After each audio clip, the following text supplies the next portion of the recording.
vraies voix Sud Radio, 17h-19h, Frédéric Brindel. Vous réagissez, les auditeurs de Sud Radio, ça commence sur le compte X, ex-Twitter. Là, la petite consultation que nous vous proposons, hashtag top 50, hashtag personnalité politique. Jordan Bardella sera-t-il un jour président de la République? Ça réagit, on vous dit tout dans un instant. Les vraies voix ce soir sont Philippe Bouriaki, éditorialiste écolo, Madi Saïdi, conseillère en communication d'influence, William Tay, président du think tank Le Millénaire. Attention, on y va, c'est le grand débat. Les vraies voix Sud Radio, le grand débat du jour. Il n'en reste plus qu'un seul dans le top 50. Les Macron, Le Pen, Philippe, Mélenchon sont tous à la traîne. Lui siège à la 30e place du haut de ses 28 ans. Jordan Bardella, président du RN, n'a pas de concurrent direct issu du monde politique dans le très attendu top 50 des personnalités préférées des Français. De quoi déclencher une rafale de supputations. Et cette question, objet de notre grand débat, donc hashtag top 50, hashtag personnalité politique. Jordan Bardella sera-t-il un jour président de la République? Vous réagissez au 0826 300 300 et vous continuez de nous donner votre point de vue sur X, ex-Twitter. Déjà un mot, les vraies voix. William Tay, sur le fait qu'il soit jeune, c'est assez rare qu'on donne quitus. Alors, évidemment, il y a eu Giscard d'Estaing, il y a eu Macron, mais à 28 ans, quelqu'un qu'on peut imaginer président de la République, c'est très rare, hein. À 28 ans, oui, c'est quand même assez rare. C'est rare. C'est rare, Ouais. c'est rare. Parce que normalement, même en dessous de 30 ans, c'est quand même assez rare qu'on soit ministre, même si je crois qu'il y a eu Barouin et Gabriel Attal, je crois, qui ont été ministres à moins de 30 ans. Non, sur la question. Oui, Barouin a bien voulu accepter quelque chose, hein. Oui. En général, il dit toujours non, mais là, il avait accepté, oui. Le point que vous posez, moi, que je trouve intéressant, c'est, il y a deux questions que vous posez. C'est est-ce que Bardella a une chance d'être un jour président de la République? Avec les changements du RN, il faut pas l'exclure, c'est possible. L'autre point qui interroge, c'est que vous faites un lien entre le classement des personnalités préférées des Français et le fait qu'il soit président de la République. Et là, malheureusement, il y a quand même une dissonance. Ça veut dire que dans tous les classements qu'on a eus, c'est rarement la personnalité préférée des Français qui gagne l'élection présidentielle. On se rappelle de Juppé, on se rappelle des différentes personnalités préférées qui n'ont jamais, ou Balladur, ou Jack Lang, qui n'ont jamais été président de la République. Ou François Barouin, mais il veut vraiment toujours pas. Voilà. Bon, salut, le maire de Troyes. Il est toujours maire de Troyes. Hein, toujours maire de Troyes. Bon, et tenez-vous bien quand même, les vraies voix, la consultation des auditeurs de Sud Radio sur le compte X, c'est historique, hein. On est à 50-50. Bardella sera-t-il un jour président de la République? C'est 50-50 pile. Vous continuez, hein, vous essayez de faire pencher la balance. Philippe Bouriaki, sur cet aspect jeune, c'est encore un peu tôt pour imaginer, non? La France est un pays quand même assez conservateur et il faut bien comprendre que les jeunes ne votent quasiment pas et que les boomers, je ne veux pas leur manquer de respect, au contraire, eux savent que c'est important d'aller voter et ils vont voter. Donc est-ce que des boomers feraient confiance à un minot? Je suis pas si sûr. Vous avez parlé de qui siège à la 30e place, ça serait bien qu'il siège au conseil régional où il est élu. Comme ça, on pourra en discuter. Donc ça montrerait une certaine assiduité. Un petit tac. Ouais, moi, souvent, avant les conseils régionaux, je mets sa photo et c'est la chanson de Conseil régional d'Île-de-France, donc. C'est ça. Oui, il a été tête de liste. Hein. On l'oublie d'ailleurs, avec un score pas terrible en région Île-de-France, comme quoi. Mais c'est pas la région Île-de-France qui fait, et encore heureusement, le président de la République. Mais je rejoins William, c'est pas exclu. Il a une bonne tête, il a la tête d'un gendre idéal, il parle bien, il présente bien, il a des arguments assez percutants, il met en déroute souvent ses contradicteurs, mais parce qu'ils sont pas d'un grand niveau. Et je pense que tant que Marine Le Pen sera là, il ne pourra pas exister sur ce plan-là, mais surtout par loyauté. Parce qu'il a une attache particulière avec la famille Le Pen et donc par loyauté, il ne se mettra pas à dos la sainte patronne. Alors vous avez évoqué quelque chose et je veux faire justement réagir la professionnelle de la communication qui est Madi Saïdi sur cet extrait que je vous ai choisi. Voici un exemple de l'aisance du jeune président du RN. Dans ce cas-là, il est face au ministre de l'Intérieur Gérald Darmanin, lui aussi un dévoreur d'espace médiatique. Jordan Bardella, écoutez, impose son rythme sur un plateau de télévision. Ce que vous dites là, M. Darmanin, me choque. Ouais. C'est-à-dire que le ministre de l'Intérieur, qui est censé protéger les Français, nous explique que ce n'est pas lui qui décide de la politique d'immigration et qui décide qui entre et qui sort du pays, mais que ce sont les immigrés eux-mêmes. Non, mais pour répondre à la question, ce sont les gens qui arrivent dans notre pays, qui décident eux-mêmes de ce qu'ils y font, quelles aides sociales ils bénéficient, s'ils veulent partir, ils veulent rester, ils peuvent commettre 70 vols, de toute manière, ils restent, il n'y a aucun problème. Monsieur Bardella. Donc ça, je vais vous répondre, donc ça c'est un échec majeur. Est-ce que l'Afghan retourne au Taliban, c'est tout? Est-ce que l'Afghan homosexuel, il retourne dans le... Oui, non mais... Est-ce que l'Afghan homosexuel retourne chez les talibans? Mais quel Afghan homosexuel?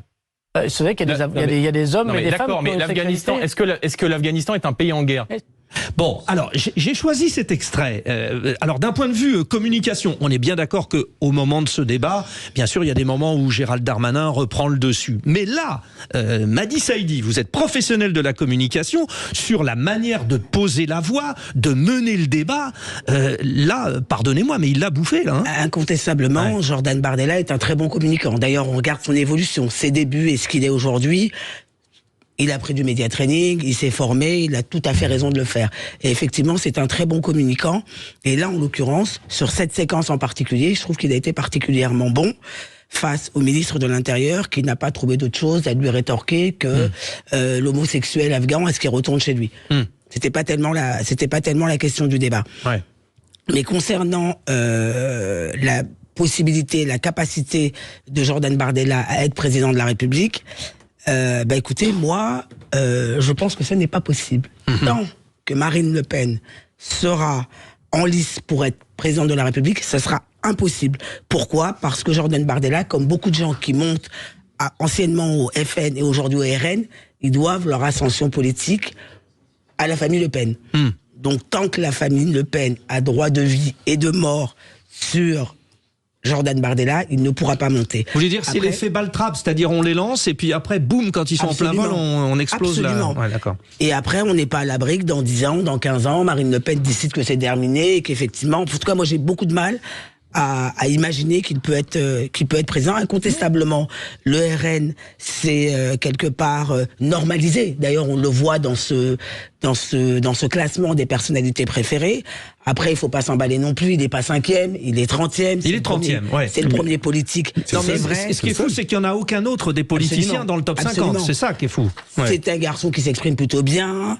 Il est plutôt intelligent. Il fait bon gendre aussi. Ouais, donc, il a beaucoup de qualités quand même qui font qu'aujourd'hui, il est en bonne position. Mais moi, je pense que tant que Marine Le Pen sera en lice pour être présidente de la République, il sera l'éternel second couteau. Sauf Madi, et c'est là où je revendique un petit peu d'espièglerie, pardonnez-moi, en ayant choisi cette question. Oui, c'est joli ça, c'est un peu d'astuce, d'espièglerie, c'est la vie de Candy. C'est Philippe Bouriaki qui le dit donc sur Sud Radio à 17h37 en ce 2 janvier. Je continue. Oui, donc dans l'intitulé, je dis sera-t-il un jour président? Un jour. Allons au 0826 300 300. Qu'en pense Luc? Vous pouvez aussi donner votre avis, les auditeurs de Sud Radio. En plus, c'est Aude qui est au standard. Et Aude, il n'y en a pas une personne sur Terre qui vous répond aussi gentiment qu'elle. Et je sais de quoi je parle. Luc, vous êtes avec nous depuis le Péreux. Vous en pensez quoi? Vous auriez répondu quoi à cette question? Déjà, je suis tout à fait d'accord avec vous sur le qualificatif que vous donnez à Aude. Oui, Luc, bravo. Et elle a une voix de velours. Oui, c'est vrai. Alors, sur Jordan Bardella, qui a une autre voix, mais bon, allez-y. Je suis pas tout à fait d'accord avec votre invité qui vient de s'exprimer. Madi Saïdi, oui. Madi Saïdi, elle donne des qualités, je dirais tout à fait bonhomme à Monsieur Bardella. Il est propre sur lui. Bon. Moi, je vois d'autres qualités. Je pense que ce qui plaît aux gens, c'est tout simplement le fait qu'il voit chez lui une droiture, une rigueur qu'on n'avait pas vue depuis longtemps. J'ai regretté le dégagisme à l'époque où M. Macron a été élu et où il nous a présenté sa Dream Team absolument fabuleuse, des champions hors catégorie, avec Sibeth Ndiaye, M. Griveaux et consorts. Mais là, je vois un homme mature. Je vois quelqu'un qui est jeune, certes, mais qui a une certaine, qui montre une certaine rigueur, qu'il parle franc, il parle vrai, et on sent qu'il a l'intention de prendre à bras le corps les vrais problèmes des gens. Bon, ça c'est l'impression que ça vous donne. Je reviens vous voir, hein, Luc, parce que justement, vous allez rentrer dans le débat, comme les auditeurs de Sud Radio d'ailleurs, qui le désirent au 0800 26 300 300. Mais ce que vous dites, ça corrobore l'une des conséquences, enfin, l'une des données tirées de ce top 50 des personnalités préférées des Français. Jordan Bardella est le premier chez les sympathisants de droite. Je n'ai pas dit d'extrême droite, j'ai dit de droite. Sur ce que dit Luc, William Tay, et sur ça, il fédère beaucoup plus que dans le simple camp du Rassemblement national. Oui, Bardella n'a pas le même profil que Marine Le Pen. Marine Le Pen est plus populaire auprès de ce qu'on appelle les classes moyennes et les classes populaires, parce qu'elle incarne en fait. Quand vous voyez des photos de Marine Le Pen, vous voyez des vidéos de Marine Le Pen sur les marchés, dans le Nord-Pas-de-Calais, dans les Hauts-de-France, etc., elle est très populaire. Jordan Bardella a un profil de droite qui est beaucoup plus classique, ce qu'on appelait à l'époque RPR à l'ancienne, etc., ou comme, d'ailleurs, il met des références à Sarkozy, à Fillon, etc., donc il parle pas au même... Les Pasqua, Pandro de l'époque et voilà, tout ça. Il parle pas au même électorat que Marine Le Pen. Moi, je suis plutôt d'accord avec ce qu'a dit Luc, en fait, quand vous faites ce qu'on appelle les sondages qualitatifs, c'est-à-dire vous avez les sondages quantitatifs, c'est avec des chiffres, et les sondages qualitatifs, c'est avec des qualificatifs sur qu'est-ce que vous pensez de Jordan Bardella. Et en fait, ce qu'on montre auprès de Jordan Bardella, c'est qu'il correspond aujourd'hui en fait à des souhaits profonds de la société française. C'est-à-dire que la société française veut aujourd'hui lutter contre l'impuissance publique. On dit aujourd'hui qu'il faut lutter contre l'immigration, on n'est pas foutu de renvoyer des gens qui sont victimes d'OQTF. C'est-à-dire qu'il n'y a que 4% des gens qui subissent une OQTF qui retournent effectivement chez eux. Vous voulez dire qu'il y a des problèmes d'apparence simples, mais qui ne sont pas résolus de manière simple. Exactement. Oui. Et lui répond de manière claire et simple avec des principes. Vous êtes pour et contre, mais en tout cas, vous comprenez clairement ce que lui veut faire si par cas il était au pouvoir. Le deuxième point, je pense, qui est très important, c'est que vous avez des zigzags qui sont permanents dans la vie politique. C'est-à-dire que vous avez des gens qui changent d'avis tout le temps. On peut reconnaître à peu près au RN de pas changer d'avis tout le temps et de à peu près garder le même avis sur ce point. Une ligne directrice. C'est ça. C'est sur ces deux points majeurs que Bardella et Marine Le Pen sont plébiscités. Bon. Le fait de lutter contre l'impuissance publique et également le fait d'avoir des convictions qui sont à peu près claires. Là où je mets une réponse qui est négative par contre, c'est comme vous dites un jour, si aujourd'hui ce sont les préoccupations des Français, est-ce que vous êtes sûr que demain, ce serait pas le cas dans 10, 15, 20, 30 ans? En cette année olympique, on pourrait parler de la belle incertitude du sport. En fait, il répond à un besoin qui est actuel. Mais il n'est pas sûr que ce besoin soit présent dans 10, 15, 20 ans, notamment si un gouvernement autre permettrait de répondre aux inquiétudes que je vous ai évoquées. Alors, je suis en même temps vos réactions, les auditeurs de Sud Radio, sur le compte X, ex-Twitter. Tout à l'heure, hein, au moment où on a commencé le débat, c'était du 50-50. Et bien là, ça évolue un petit peu et ça vient juste encore d'évoluer. C'est marrant, hein, je suis ça en direct. Vous êtes à 53% à dire oui, il sera un jour président de la République, à 53% contre 47%. Continuez, donnez votre avis. Il y a match là sur Sud Radio ce soir. On fonce à Perpignan. Simon est avec nous. Bonsoir Simon. Bonsoir Sud Radio et mes meilleurs vœux pour toute l'équipe de Sud Radio ainsi que tous les auditeurs. Merci, c'est super gentil. Alors bon, on est entre le Boulou et le Canet. On fonce à Perpignan. On vous écoute. Vous en pensez quoi ? Ben moi, si vous voulez Jordan Bardella, moi j'occulterai à la limite le nom et l'idéologie politique. Je prendrai plutôt la personnalité. Et c'est vrai que ce que les gens veulent maintenant, c'est quelqu'un qui soit empreint réellement de sincérité. On a trop vécu là les mensonges les uns après les autres, mensonges par omission ou mensonges de toute façon souvent chiffrés. Donc on a envie un peu de sincérité, d'honnêteté et surtout de passion pour la nation française ainsi que les Français qui sont français, quoi. Ouais. Voilà, et donc on a vraiment envie de retrouver un peu de souveraineté et d'honnêteté, quoi. En fait, ce que vous êtes aussi en train de dire, Simon, pardonnez-moi, j'essaye toujours de faire une lecture au deuxième degré, c'est mon côté psychologue que je n'ai jamais été, enfin bref. C'est aussi de dire que, en fait, il prend position et d'une certaine manière, il ose dire les choses. Aujourd'hui, chez les politiques, on sent certains qui sont en train de s'imposer de la jeune génération. Je pense à Gabriel Attal. Vous, Philippe Bouriaki, est-ce que vous reconnaissez, on a bien compris que vous n'étiez pas pro Jordan Bardella, vous étiez plutôt contre, mais est-ce qu'il a cette capacité du politique à se mouiller un peu ? Non, en vérité, il se mouille pas. Il prend une thématique simple et que tout le monde comprend, tu l'as très bien dit tout à l'heure, William, des mots qui sont accessibles à tout le monde. Ils n'entament pas un langage de technocrate qui use et qui saoule les gens. Et j'ai envie de dire un truc très simple. Vous avez 3 millions de chômeurs, 3 millions d'immigrés. Et quand tu fais ce ratio-là, tu dis, ah bah oui, c'est simple. Mais c'est efficace dans la tête des gens. Sauf que c'est pas comme ça que ça se passe. Le jour où il est aux manettes et qu'il est en phase de responsabilité, on l'a vu dans toutes les mairies qui ont été tenues par le Rassemblement national, ça a été une catastrophe. Une catastrophe, parce qu'il y a des choses que tu ne peux pas appliquer de fait, parce qu'il y a beaucoup de contraintes et des choses qui sont pas du tout évidentes.